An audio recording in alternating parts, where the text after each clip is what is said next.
Hello, everyone out there in radio land. Y'all are listening to Media Cyphers only on 89.1 WIDR or online at widerfm.org. The following thoughts, views, and opinions are not necessarily those of 89.1 WIDR or Western Michigan University, no matter how dope or insightful they may turn out to be. This is a weekly program. We come onto your radio dial and tell y'all what is really going on here in the city of Kalamazoo, the state of Michigan, the so-called United States, and the rest of the world from a working class perspective. Coming up, well, we've got a lot to, as always, a lot to talk about on the show today, and we're going to be hitting on some statewide stories as well as a few things here at the local level. I think I want to start off real quick. We have an update on the American Axle strike that is currently going on down in the Three Rivers area. This comes to us from our friends, our sister station, WMUK, which is a local NPR affiliate. They also play some pretty nice classical music, so, check that out. But this is from Michael Simmons. It was published yesterday, June 8th. I threw their proposal in the trash. American Axle strike continues after negotiations stall.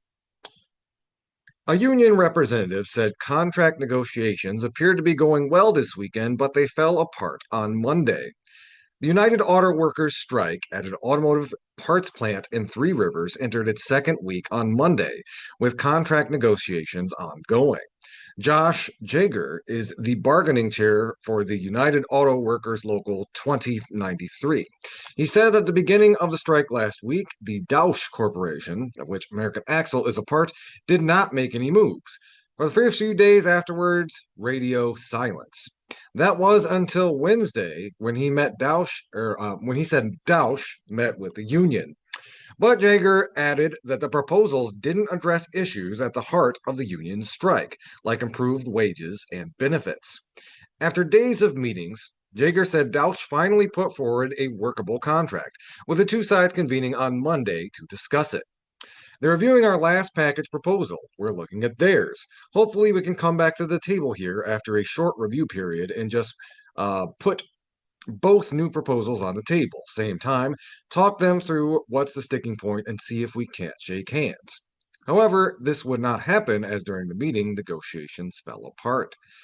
We had some discussions about language issues and how it was reading, seemed to have a verbal understanding of where we needed to be for both sides.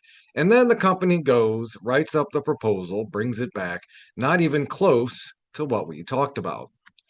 Jigger said Dauch's proposal disregarded discussions the two sides had regarding cameras inside the American Axle plant, adding that both sides appeared to agree that video from the cameras would only be used against employees accused of egregious behavior like theft or assault.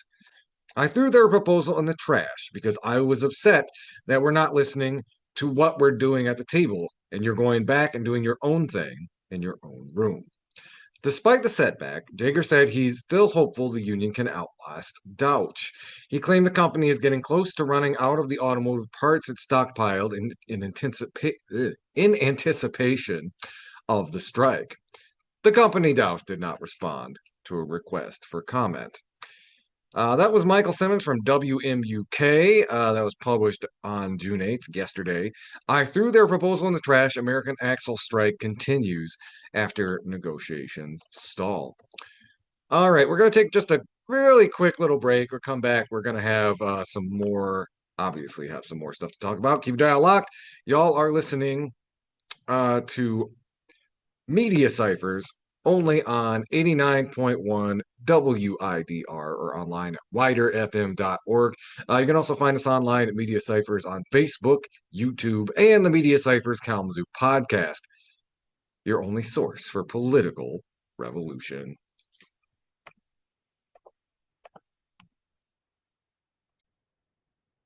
Hello again, wider listeners. Y'all are listening to Media Cyphers only on 89.1 WIDR or online at widerfm.org.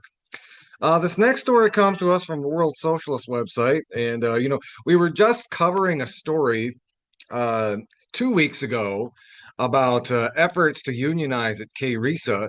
And this is a similar story about what's going on over at Ann Arbor Public Schools um, with basically the public school teachers over there working without a contract for the sixth month.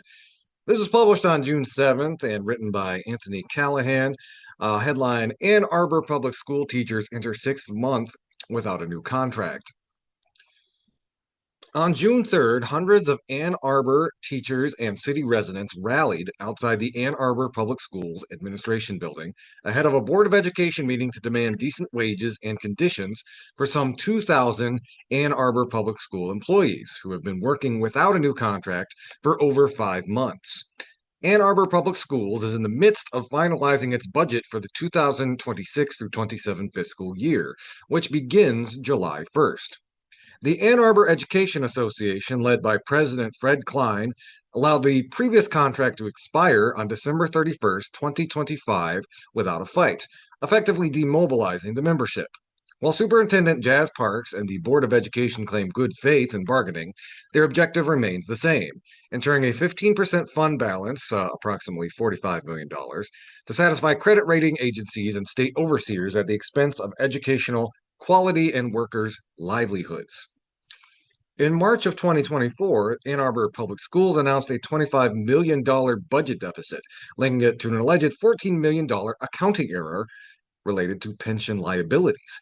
This claim was debunked by an independent review, released in June 2024 by Plante Moran, which found that the supposed error had no impact on the balance of funds.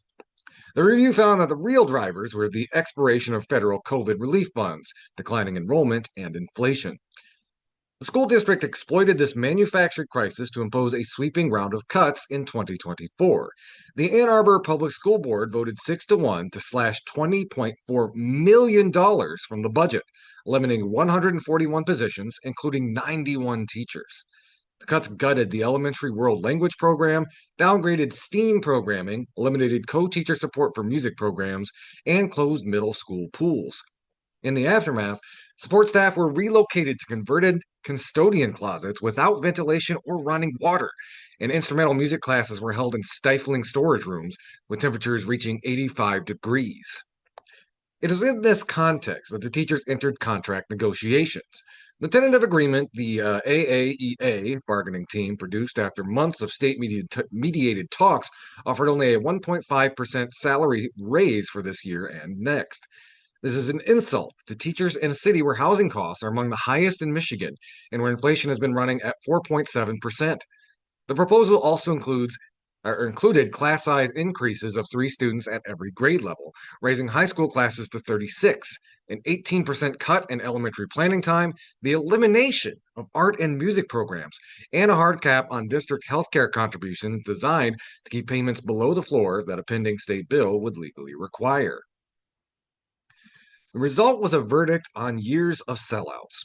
On April 27th, AAEA members voted to reject their agreement by a staggering 99.6%. That's nearly unanimous, folks, with some 97% of the membership turning out to vote. The vote marked the first rejection of a tentative agreement since 1994. That's 32 years ago, the year Ann Arbor teachers last went on strike.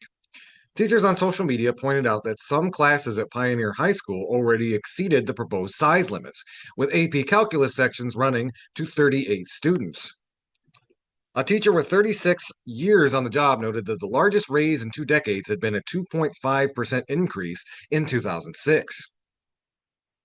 Following the June 3rd rally, AAEA President Klein acknowledged that veteran teachers are earning between $15,000 and $21,000 less per year than their counterparts in comparable districts. Many Ann Arbor teachers are leaving the district for other districts with better compensation and lower healthcare costs. The current struggle does not exist in isolation. Ann Arbor is one of more than 15 Michigan school districts where teachers began the 2025 through 26 school year without a contract. Pontiac teachers have worked over 300 days without a contract. Clintondale teachers are entering their second consecutive year under an expired agreement, and more than 2/3 of certified staff have resigned or retired.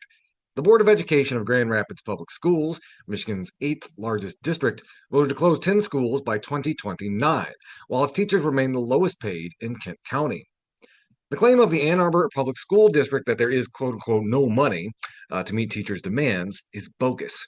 The cumulative diversion of Michigan's school aid fund, which was established specifically to finance K through 12 schools and whose revenue voters approved raising in the 1994 referendum, has exceeded $9.5 billion since 2010 under both Democratic and Republican administrations.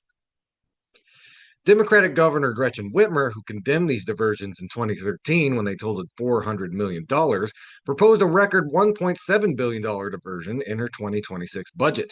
Meanwhile, General Motors secured $2.28 billion in state tax savings through 2029, and the state has offered over $1 billion in incentives to at least 8 corporations since 2021. So again, pointing out very pointedly, there is money. There is money at state level, but where is our money going? More often than not, a lot of it is going to these corporations instead of into our school systems. And I know, something's really wild about this story. We always think of Ann Arbor as one of the more like upwardly mobile cities in Michigan. And it's crazy to think that their school system is basically paying poverty wages to their teachers and their staff, and again, also just running these shoestring budgets in their schools. Going on. At the federal level, the Biden administration's American Rescue Plan delivered $5.6 billion in elementary and secondary school emergency relief funds to Michigan schools and then allowed that program to expire in September 2024 with no replacement revenue. And again, this is one of the big things that people point to as like a big reason why Kamala Harris lost in 2024, which is, people got used to having a little bit of a social safety net, as a treat. That very brief window after COVID, Americans got just a little bit of a taste of what happens when our tax money is actually used to help us out rather than just, war and, corporate welfare. Unfortunately, there was no appetite to extend those social safety net programs, which again is going to leave a very bitter taste in people's mouths if you're just talking electoral politics, but also has just made the American electorate bitter. And I can't think of anything quite as radicalizing at a base level than having these benefits and having been able to have access to them and then just having them ripped away unceremoniously without a fight. So that's again, that kind of goes into what this article is discussing right there. It is disgusting, but discussing, not disgusting. Anyway, going on, the Trump administration has since withheld $156 million in Michigan school funding and proposed a 70% cut to K through 12 grant programs in fiscal year 2026, while simultaneously proposing to raise the military budget by 42% to 1.5 trillion in 2027. It's like, as to paraphrase Tupac, they can pay for war, but they can't pay to educate the poor. It's, again, paraphrase. They use it's feed the poor, but anyway. Oh, sorry, I lost my place here. Oh yeah. Ann Arbor Public Schools Superintendent Jazz Parks, who received a pay package of $454,000 in 2024, characterized the rejected tentative agreement as a genuine good faith effort. National Education Association President Becky Pringle's own 2024 through 25 compensation package exceeded $514,000. The union apparatus has far more in common with the administration sitting across the table than with the teachers it falsely claims to represent, which is to say, the rank and file of the Ann Arbor Education Association has a much greater appetite to be confrontational and even go on strike than some of the leadership. A lot of times we'll talk about this is union leadership being a little bit more centrist, more playing it safe, more cozy with the other side of the aisle than the actual workers are. Again, we've had a lot of time on spent a lot of time on our program drawing out some of the historical examples of that, the way a lot of labor unions were de-radicalized, particularly during the various Red Scares in the early 20th century, and of course again in the 50s. But yeah, that is a big issue we often see, where the rank and file of a union is more ready to take action than their leadership is. So going on, bargaining is set to resume June 15th with a state mediator. What is clear is that Ann Arbor educators have absorbed the costs of austerity for years and have now reached a breaking point. They've gone nearly 6 months without a new contract, rejected the sellout tentative agreement almost unanimously, and hundreds protested last Wednesday evening. The question is now whether their anger will be organized into sustained and unified action across district lines, independent of a union apparatus that has already demonstrated where its loyalties lie. At a June 3rd rally, Chelsea Mayer, who works at Mitchell Elementary, a Title I school that serves lower income students, said, "Working at a Title I school, I feel like sometimes we get lumped in with all of the Ann Arbor schools. People think of Ann Arbor schools as being kind of affluent, having it all together, and that's just not the case. If we're not retaining qualified teachers over the long term, that is detrimental to students first and foremost." Another teacher said, "I have spent the last 25 years teaching for Ann Arbor Public Schools. The single line item that makes the schools a crap show," and it actually says the S word, but I can't say that on air, of course, "is the administrative cabinet. It has always been run in a corporate manner where people are punished and threatened for speaking their minds. The board rubber stamps anything the superintendent wants.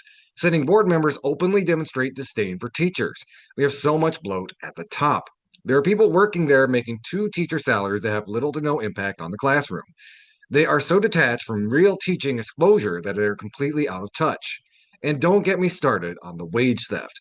Dozens upon dozens of teachers were in the incorrect pay lane for over a decade, and the district paid them a fraction of what they were owed. If they accidentally overpay you, they are extremely quick to get their money back. It is time to clean house." A resident of Ann Arbor said this: "I have two kids in Ann Arbor Public Schools. Neither of them have a full set of permanent teachers. Both of my children have a number of long-term subs that rotate in and out, and or student teachers because their regular teachers have quit and not been replaced. I absolutely do not blame the teachers for the situation. The administrators of these schools are also doing their best. But what the hell is the board and the regular administration doing about this debacle? In a high-level science class, the teacher is completely unqualified to teach the subject. The student teacher lacks the most basic foundation. The kids are Googling the answers to their questions and finding different information that is correct, and the teacher has to be corrected by them. In a Spanish language class, the teacher doesn't speak the language. She is also a long-term sub. Now, I see that the school wants to come back to the voters for another capital millage. Who cares about new buildings if there are no teachers left?" Anyway, if you want to read that article for yourself, that's from the World Socialist website. Ann Arbor public school teachers enter 6 months, sixth month without a new contract. That was written by Anthony Callahan, published on June 7th. Keep it out locked. We're going to take another quick little break. Y'all are listening to Media Cyphers only on 89.1 WIDR or online at widerfm.org. You can also find us online at Media Cyphers on Facebook, YouTube, and the Media Cyphers Kalamazoo podcast you can find on most podcasting apps. Keep it out locked. This is Media Cyphers, your source for political revolution. Hello, everybody out there in radio land. Y'all are listening to Media Cyphers only on 89.1 WIDR or online at widerfm.org. I'm your host, Andy Argo.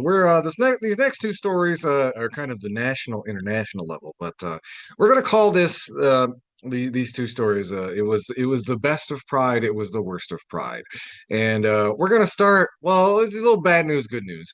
The first one is a very serious look at how the increased, state-sponsored bigotry that we're seeing from the Trump administration is affecting, funding for Pride events across the country. And then we look at a comparable example over in the UK, where we see a little bit of some heartwarming solidarity. So, this first article comes to us, is originally published in Prism. It's republished on Truth Out, which is where I'm reading it from. It's written by Nick Fulton, published on June 6th. As anti-L, excuse me, let's check something real quick. Okay. As anti-LGBTQ censorship expands, these cities have canceled Pride this year. With red states cracking down on LGBTQ plus events, groups in several cities say organizing Pride is dangerous. Organizers in several cities across the country say they were forced to cancel historic Pride celebrations this month. Groups in several cities, including Tampa, Florida, Arlington, Texas, and Tucson, Arizona, cited a political environment that has made supporting queer events nearly impossible, both politically and financially, and attending them is potentially dangerous. In Florida, for instance, a bill passed earlier this year that empowers Governor Ron DeSantis to forcibly remove any elected official who supports pride organizations in the state. Yeah, if you look, I just, a lot of our listeners already know this, but, if you're not paying close attention, um, queer rights are on the defensive. And this was, even before Trump got in you know, I'd say even like rhetorically, it was much worse during the Biden years. You had all this groomer stuff coming from, ironically enough, the very same people who support the current pedophile in chief. But it's bad. It is really bad out there. Anyway, anybody who goes and gives anything to an LGBTQ pride organization, be it a mayor, a county commissioner, a city councilman, the governor has the right to pull you, to eliminate you, and put in whoever he wants in your position, said Kerry West, who was president of Tampa Pride until the end of last summer. Yeah, so much for small government. Anyway, according to West, this is just the beginning of the unique obstacles facing organizers in Florida and across the country in 2026. Tampa Pride was canceled earlier this year for the first time in the event's history. The organization pointed to the political and economic climate for the one-year hiatus. In previous years, Tampa Pride had brought in over $100,000 in state and federal grants for its annual celebration in June. In 2026, the organization was unable to secure a single dollar in grants, according to West. I could not get any kind of funding. We didn't get anything free, West said. West's contract ended on August 31st and was not renewed due to what the Tampa Pride Board described on its website as a challenging political and economic climate.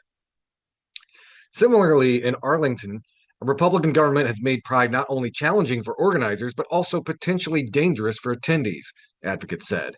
At this point, we cannot in good conscience invite people to a city that refuses to protect them, said DJ Johansson, CEO of the Help Center for LGBTQ plus Health, the organization that plans Arlington Pride. In September, the Arlington City Council suspended an ordinance that included LGBTQIA plus people in Arlington's discrimination protections. The suspension was upheld in December, soon followed by the city's decision to cancel its annual Pride celebration for the first time in the event's history. While Arlington and Tampa's celebrations previously drew tens of thousands of attendees, smaller rural prides are also bearing the weight of the hostile political climate, according to organizers. In February, the small northeastern Ohio town of Ashtabula announced that its annual celebration would also be canceled this year. We're in a culture where hate is celebrated more than hated, said Beck Powell, executive director of Ashtabula Pride Incorporated. So our volunteer base went down because people are more afraid to show up and show out. According to Powell, Ashtabula Pride attracted around 3,000 attendees and over 100 vendors in 2025, in a town of just under 18,000 people. Last June, the organizers awarded around $8,000 in scholarships to LGBTQIA plus high school students in Ohio as a part of the Pride celebration. The decision to cancel this year's events was largely due to a drop in financial support from sponsors. Powell detailed a conversation they had with a leader from a formerly supportive organization. He was heartbroken to tell me that he couldn't support, and not only could he not support by writing a check, but he also couldn't have a presence there, said Powell. If you read between the lines, what you're seeing is a lot of these corporations are afraid to offend the Trump administration or the federal government. They understand how vindictive this particular administration can be. So if they are seen as supporting, people that the administration has designated as ideological enemies, they are afraid that they could be financially punished for this. And we've talked about this in the past. The corporatization of pride, and the corporations are now running by a slightly different calculus. And even though it might still be true that more people, there are more actual individuals supportive of queer rights in this country than not. The administration holds a very powerful lever that can, basically use the federal government as an instrument to punish people who do not toe the line on their bigotry. So yeah, there's that. And again, the corporation is not going to stand up against that because they are far more concerned about their bottom line than doing what is morally right. The company, like several others across Ohio and the country, had shuttered its diversity, equity, and inclusion initiatives that made sponsorships of local prides possible. Tampa, Arlington, and Ashtabula join a growing list of canceled Pride events as organizers face obstacles such as funding and local LGBTQIA plus legislation.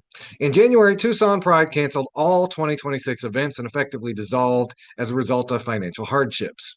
In May, Long Beach Pride in California was forced to pull events as a result of permitting. Some cities, however, are forging ahead despite the anti-LGBTQIA plus forces against them. I want San Francisco Pride to provide hope for people who are feeling a lot of pressure and feeling like people don't love them, said Suzanne Ford, executive director of San Francisco Pride. And I want them to know that here in the city, you can love who you love and you can be who you are. San Francisco's annual Pride celebration attracts over 1 million attendees, and last year it raised an estimated $2.8 million in sponsorships. According to Ford, San Francisco Pride is on track for another year of parades, parties, and pride, despite the obstacles. Do not let hate mongers keep you from what is yours. If you're in the queer community in San Francisco Pride is yours. So don't miss that opportunity, Ford said. Whether Pride celebrations are able to move forward with events this year or not, the one message that organizers are shouting in unison is vote, vote, vote. Getting involved in elections is crucial, Johannesson said. We got too comfortable in Arlington. This is not who we are as a country. It's not who we are as a population. As for those Pride celebrations that attendees will miss in 2026, organizers say they are already laying the groundwork for a stronger, more resilient model for future events. The rain doesn't last forever, Powell said. The storms will pass, and we're going to be here at the end of it. That was again from Nick Fulton, part of PRISM. As anti-LGBTQ sponsorship or censorship expands, these cities have canceled Pride this year. It was published on June 6th. We'll link to that article in the show notes. And then on the flip side, just so it's not all doom and gloom, I did want to highlight this story from across the pond about how a similar story about Pride being defunded in the UK was actually solved by good old-fashioned union solidarity. This comes to us from The Guardian. Bigger and better than ever, how Durham Pride beat Reform's funding acts with help from the miners. Solidarity between LGBTQ plus people and unions has saved an event denied a single penny of council money. As the annual Pride Parade weaved its way through Durham, the rainbow flags, trans rights placards, and sequined cowboy hats filled the medieval city's cobbled streets with a huge splash of color. But this year, the rainbow flags were almost matched in number by trade union banners as miners, postal workers, and train drivers swelled the parade's ranks in solidarity, making it the biggest in Durham Pride's history. When Reform UK won control of Durham County Council last year, one of the party's first moves in power was to take down the rainbow flag that flew over its headquarters. Soon after it announced it was axing funding for the city's Pride event. Durham Pride won't be getting a single penny from the council this next year, the deputy leader, Darren Grimes, said last summer. Taxpayers shouldn't be bankrolling it. But in a testament to the enduring relationship forged during the miners' strikes of the 1980s, this year's event has returned bigger than ever, thanks to funding from trade unions. Stephen Guy, the chair of the Durham Miners Association, said that when it became apparent Durham Pride was under threat, he took it upon himself to encourage the trade union movement to step up and do the right thing and stand shoulder to shoulder with the LGBTQ plus community. That community showed their heroism during the miner strikes of the 1980s, he said. They not only raised funds for us, but came to our communities, uplifted our spirits when they were down, and showed their solidarity. He added, the relationships prevailed ever since, and so the Durham Miners Association have decided to make this a priority in County Durham.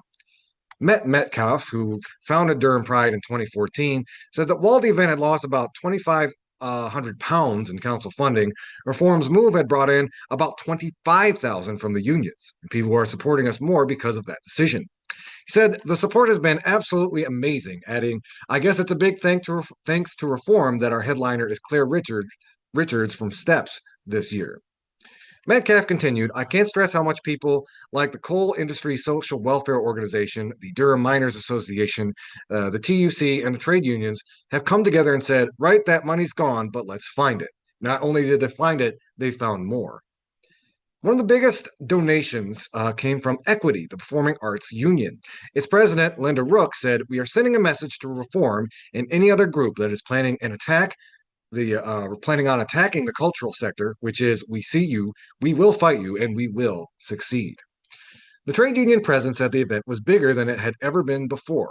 The National Union of Mine Workers, ASLIF, Unite, and the CWU, and the NSA, or the NASUWT, which is the teachers union, were among those who marched alongside the community with banners proudly raised. And in July, the LGBTQ plus community will turn show its solidarity at the 140th Durham Miners Gala.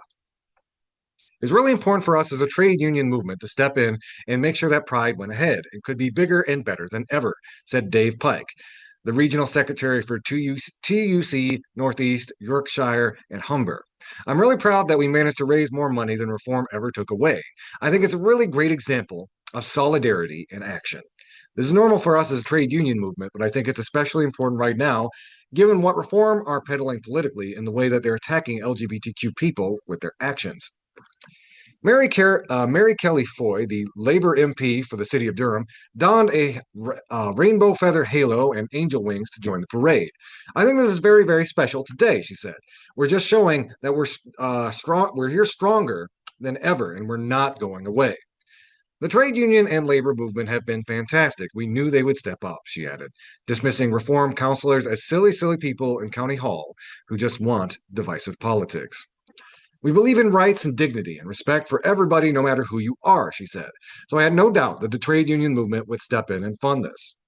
Louise Brown from Gateshead joined the march wearing a rainbow wig and carrying a sign saying, Pride 1, Reform 0. When I heard Reform had said that they're not going to give a penny, as a lot of us people here, I thought, well, I'm definitely going to come, she said. You can't just cut money for Pride. I'm going to come and show solidarity. I think it's disgraceful, another marcher, Lisa V. Hesling said, adding, I think an event like this that brings everybody together is exactly what we need, and a reform council is not what we need. I'm from London originally, so coming up here and learning the history because I was very young with the miner strikes, so learning about how the gay community helped the miners, it's brilliant. The relationship between LGBTQ people and mining communities was immortalized in the film Pride, which showcased the work of lesbians and gays support the miners, which offered fundraising and practical support to the National Union of Mine Workers during the year-long strike in 1984 and 1985. Mike Jackson, a founding member of Lesbians and Gays Support the Miners, who was played by This Is England's Joe Gilgan in the 2014 film, said local pride events such as Durham's were even more important than huge marchers in bigger cities.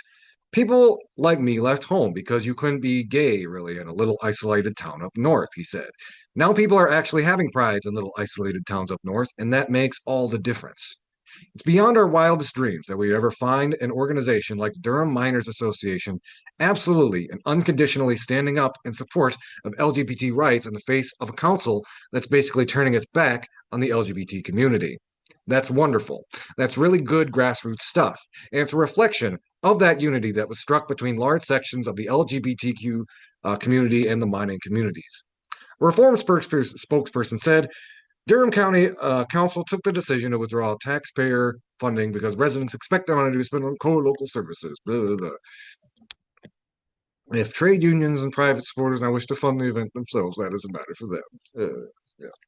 So anyway, if you want to read that article for yourself, we will link to that in the show notes. Bigger and better than ever, how Durham Pride beat Reform's funding acts with help from the miners. Y'all are listening to no, sorry, that's my music show. Y'all listening to Media Cyphers only on 89.1 WIDR or online at widerfm.org. You can also find us online at Media Cyphers Kalamazoo on Facebook, YouTube, or the Media Cyphers Kalamazoo podcast, which you can find on most podcasting apps. Keep your eye locked. You are listening to your only source for political revolution.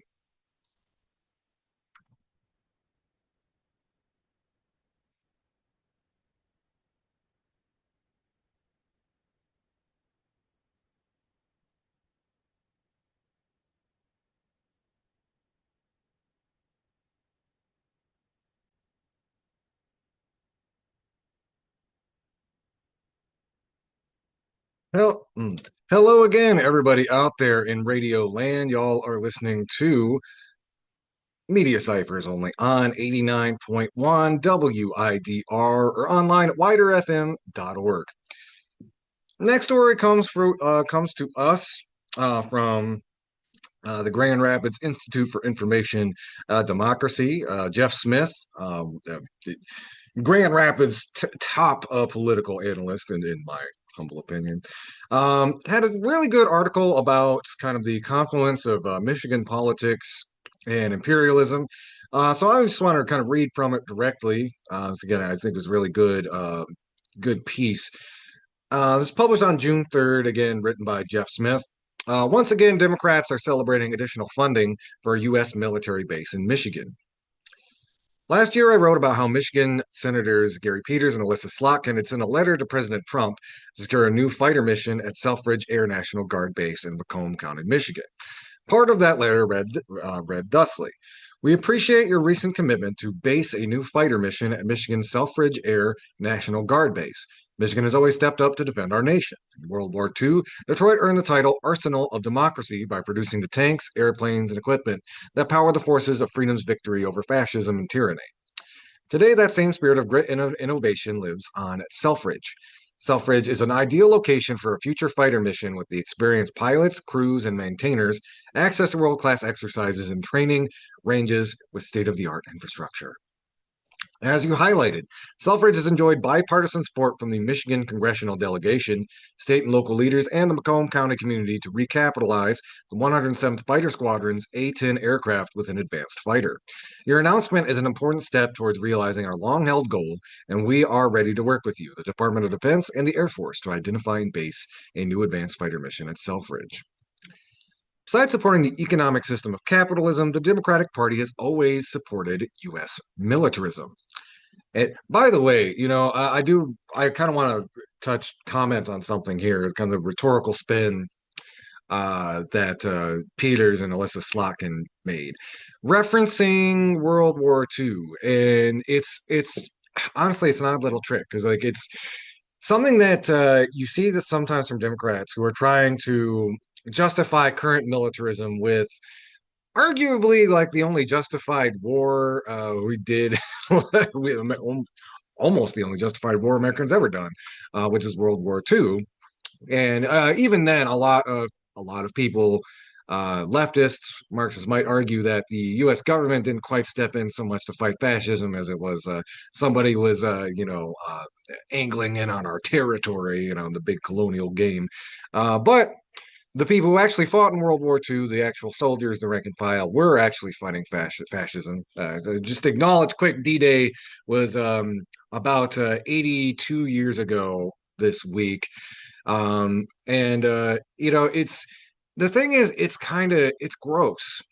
It's really gross to highlight the work of the soldiers and the workers who fought fascism in World War II and really did in a sincere way, to justify the militarism of now, which is, I'm sorry to pass on the memo, but if there is a bad guy in today's complex geopolitics, it ain't the Nazi Reich this time. Maybe it's a little closer to home, which is to say, it's us. It's us. There's a very big difference, a very big qualitative difference in making tanks and bombs and planes to fight against Nazi Germany than it is to make planes and bombs to drop on children in Gaza or in Lebanon or in Iran or any of the number of the other places that America is conducting more covert operations. It's a whole universe away. You're talking about people who worked, you know, long hours to build the machinery to defeat Nazi Germany versus people who are, again, are kind of held hostage by capitalism. I need to get this money to keep bread on the table, so I'm going to make these bombs that are going to be used to blow up children. And of course, I would say you could find a different job, but it's understandable that, like, there's no the morality that drove World War II is absolutely non-existent in today's US imperialism. And by doing this kind of dog and pony show, trying to conjure up that connection, Elissa Slotkin and Gary Peters were being it was just immoral, I guess, is probably the best way to summarize it. Going on in this article, at the state level, Democrats are once again celebrating additional legislation for the Selfridge Air National Guard Base in Macomb County, Michigan. On a recent Facebook post, State Senator Winnie Brinks posted the photo above, along with the following comments. Yesterday, Governor Gretchen Whitmer signed bipartisan legislation to strengthen the future of Selfridge Air National Guard Base and ensure our state is ready to lead the next generation of defense missions. This is a powerful testament to what we can achieve when we work together across the aisle in support of those who selflessly serve our country. A meaningful win for Michigan that we can all be proud of.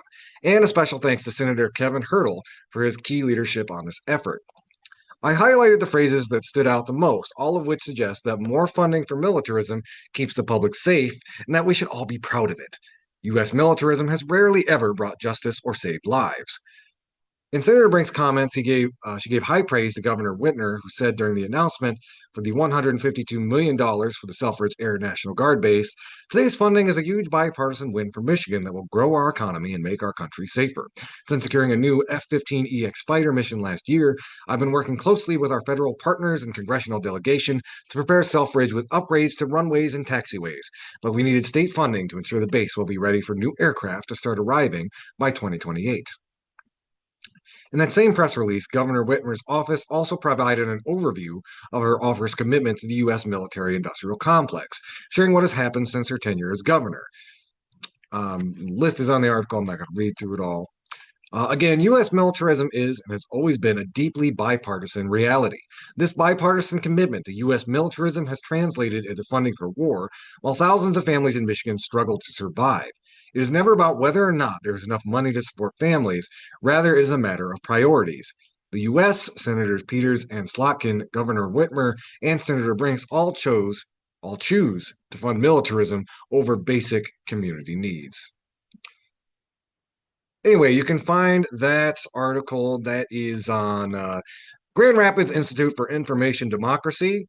Once again, Democrats are celebrating additional funding for a U.S. military base in Michigan, as written by Jeff Smith. We're going to take another quick break. Y'all are listening to Media Cyphers only on 89.1 WIDR or online at widerfm.org. You can also find us online at Media Cyphers on Facebook, YouTube, or the Media Cyphers Kalamazoo podcast you can find on most podcasting apps. Keep your dial locked. This is Media Cyphers, your source for political revolution.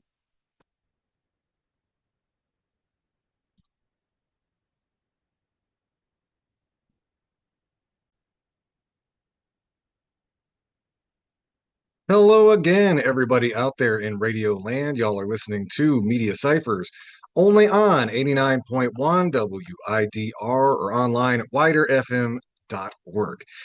So this next article, some of you may have heard about this, and I think it was kind of hard to dig into the weeds in this because it was kind of it's an example of something you could kind of get in the nuances of. It's bad. It is bad news, but I think a lot of people describe the story as like Congress is fusing the U.S. and Israeli military together, which is in part true, but not entirely true. So, what is it? What it is? Parts of it are being fused together, which is not a good thing. There's also a concurrent story, just as a quick hit, that the Pentagon is warning that there's just Israeli spies running all over the place. They're actually like using burner phones.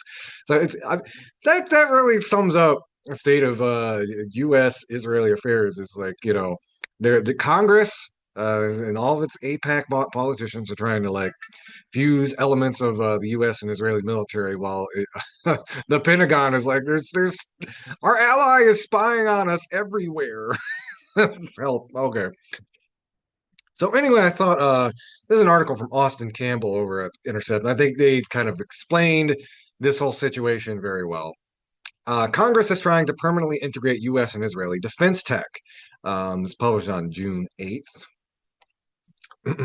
A controversial insertion in the National Defense Authorization Act, currently winding its way through the House, would permanently intertwine U.S. and Israeli defense technology, yeah, including artificial intelligence and autonomous systems. Lawmakers and military experts told The Intercept that Section 224, named United States-Israel Defense Technology Cooperation Initiative, is highly irregular and closely resembles a bipartisan bill backed by the pro-Israel lobby that died in Congress earlier this year. I can't think of another example of Congress formalizing integration of critical national security technologies with a foreign power, said retired Air Force Lieutenant Colonel William Astor. Unlike traditional foreign military aid programs, Section 224 would establish a framework for integrating Israeli-developed technologies directly into U.S. research, procurement, manufacturing, and acquisition processes, which military experts warned would be complicated, if not impossible, to unwind. It would apply across areas including AI, autonomous systems, cyber warfare, biotechnology, missile defense, and defense industrial production. Astor, who was taught military history at multiple institutions, said he's particularly concerned about the AI component. Israel is a leader in using AI predictive models and programs to surveil and kill people, including manned and unmanned drones, he said. The smart, even autonomous technologies Israel has used against Palestinians could very well be used by the U.S. government against American citizens, especially the so-called radical left that President Trump appears to see as domestic terrorists. The debate is raging as Congress prepares to take up the fiscal year 2027 NDAA, a routine piece of legislation that spells out congressional priorities and budgeting for the armed forces. The House Armed Forces Services Committee approved the legislation on Thursday evening. It now advances for consideration by the full House. A handful of legislators from both parties have rebuked Section 224.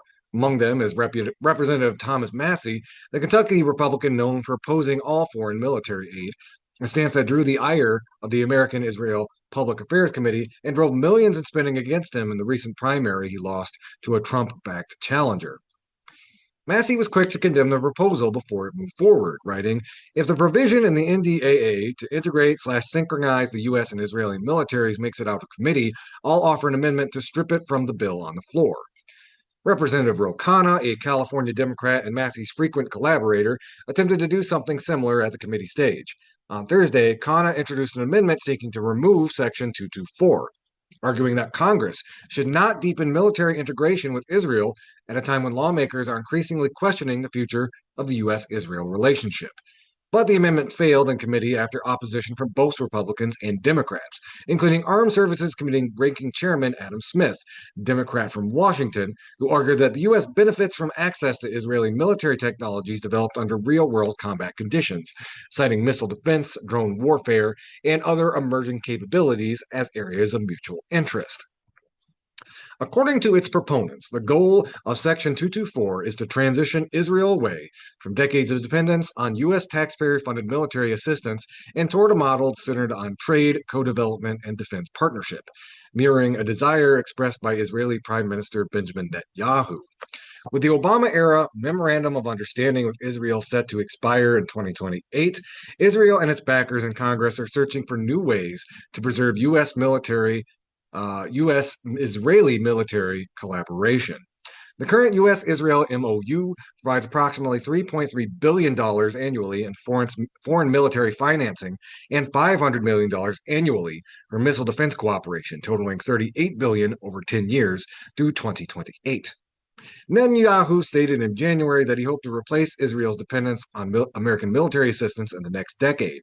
Less than a month later, lawmakers in both the House and Senate introduced the United States-Israel Framework for Upgraded Technologies, Unified Research and Enhanced Security Act of 2026, a bipartisan proposal designed to expand U.S.-Israel cooperation in many of the same tech and AI areas as Section 224. The Futures Act was introduced in the Senate by Senators Ted Budd, Republican from North Carolina, and Kristen Gillibrand, Democrat from New York, and in the House by Representatives Johnny Jackson, Republican from Texas, and Don Davis, Democrat from North Carolina. All four sponsors have received substantial campaign support from AIPAC and other pro-Israel groups. The legislation also received public backing from both AIPAC and FDD Action, the advocacy arm for the Foundation for Defense of Democracies, which has long advocated for deeper U.S.-Israel defense technology cooperation. The Futures Act did not advance as standalone legislation, but many of its core concepts later reappeared in Section 224 of the FY 2027 NDAA. Legislative records and congressional offices contacted by The Intercept indicate that Section 224 adopts the same initiative and many of the same provisions previously proposed in the Futures Act, including language related to integrating Israeli origin technologies into U.S. military programs, defense industrial cooperation, artificial intelligence, autonomous systems, biotechnology, cyber capabilities, and joint research and development. The Intercept contacted the House Armed Services Committee and Department of Defense, including Secretary of Defense Pete Hegseth's office, seeking clarification on the origins of Section 224 and whether Pentagon officials participated in its development. Neither the committee nor the Pentagon responded to requests for comment before publication. The Pentagon's refusal to answer questions about Section 224 comes amid renewed scrutiny of U.S.-Israel intelligence relations. Reporting published this week by the New York Times and Military.com detailed Defense Department concerns regarding Israeli espionage risks, raising additional questions about efforts to deepen technological integration between the two countries. Wes Bryant, a former Air Force Special Operations member who previously served as chief of civilian harm assessments at the Pentagon Civilian Protection Center of Excellence, argued that deeper military integration raises broader concerns about the technologies and doctrines the United States may adopt through closer cooperation with Israel. Israel is a terrorist state, wantonly committing atrocity and genocide largely facilitated by its use of AI. We are further along on the same path, but at the very least complicit, Bryant said, and more so, the more we militarily integrate and partner with Israel. In a piece for The Guardian, the co-authors of the upcoming book, Israel's Lobby, America in the Grip of a Foreign Power, Eli Clifton and Ian Lustig described Section 224 as not an alliance with a talented and responsible ally that would help keep the U.S. safe, but a trap being set by Israel and its lobby to bind our country to a state that, for all its past promise, has gone rogue. That was Austin Campbell with The Intercept. Headline, Congress is trying to permanently integrate U.S. and Israeli defense tech. It was published on June 8th. Keep your dial locked. Y'all are listening to Media Cyphers only on 89.1 WIDR or online at widerfm.org. You can also find us online on Facebook, YouTube, and the Media Cyphers Kalamazoo podcast you can find on most podcasting apps. Keep your dial locked. This is Media Cyphers, your source for political revolution. Hello again, everybody out there in radio land. Y'all are listening to Media Cyphers only on 89.1 WIDR or online at widerfm.org. We might close out the show a little bit early today. My voice is kind of straining me. Lawrence was not feeling very good, so he couldn't join us today. Get well soon, my dude.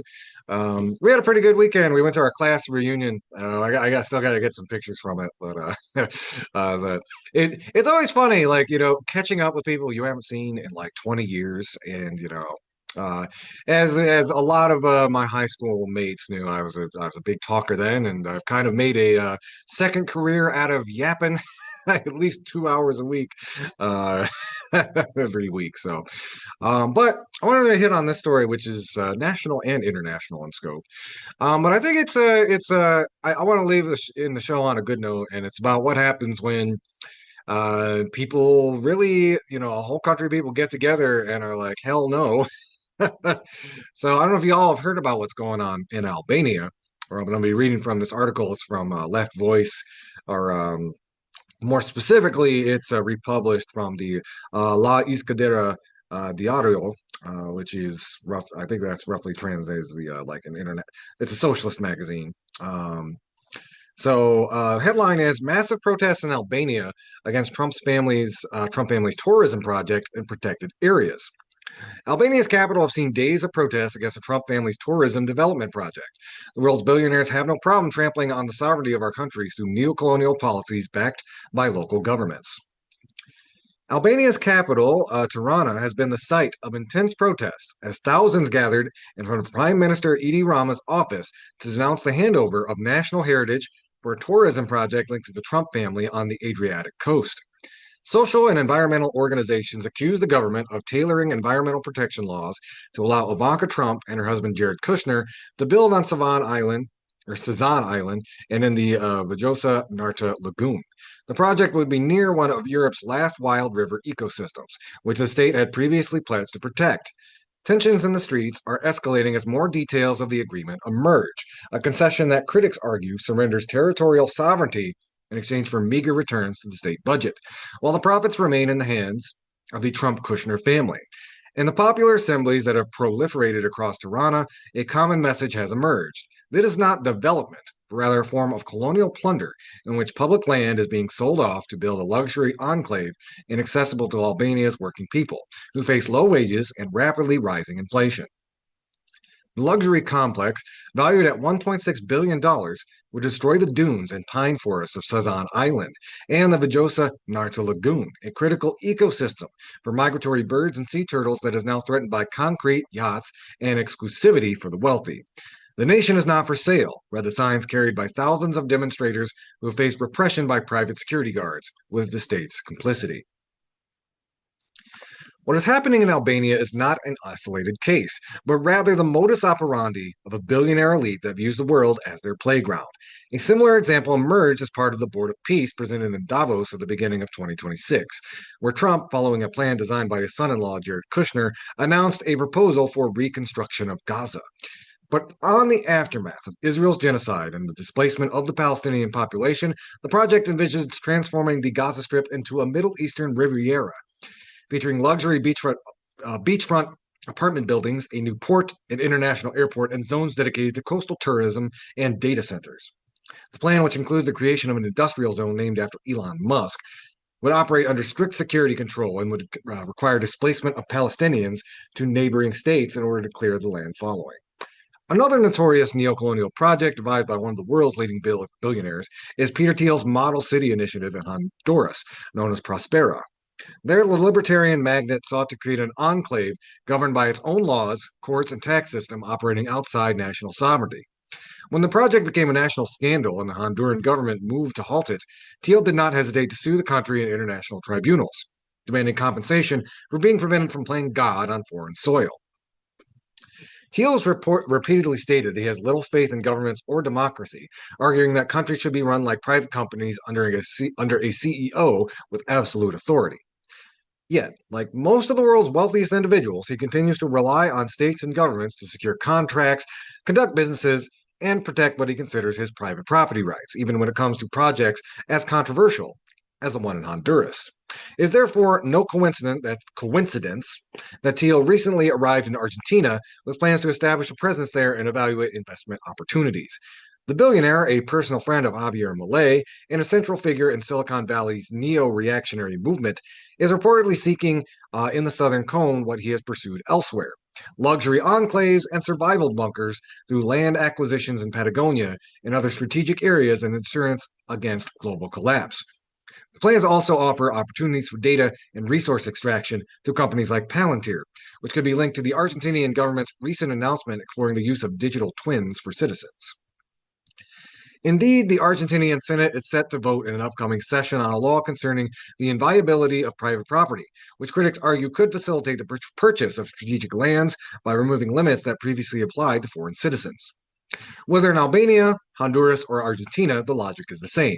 A handful of billionaires, with the approval of compliant governments, advancing over territory, natural commons, and national sovereignty.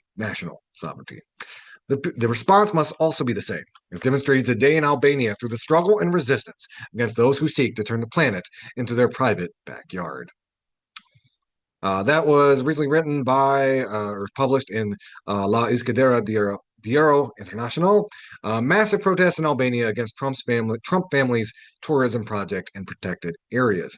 We will link to all of those articles in the show notes. I want to thank y'all for joining us today on Media Cyphers. Thank you for tuning in. You can find us on Facebook, YouTube, and the Media Cyphers Kalamazoo podcast you can find on most podcasting apps. Thank y'all for tuning in, and until next time, keep on fighting for that revolution solution. Electropop therapy is at 2, so you want to switch things up, listen to some music, tune in at 2 o'clock.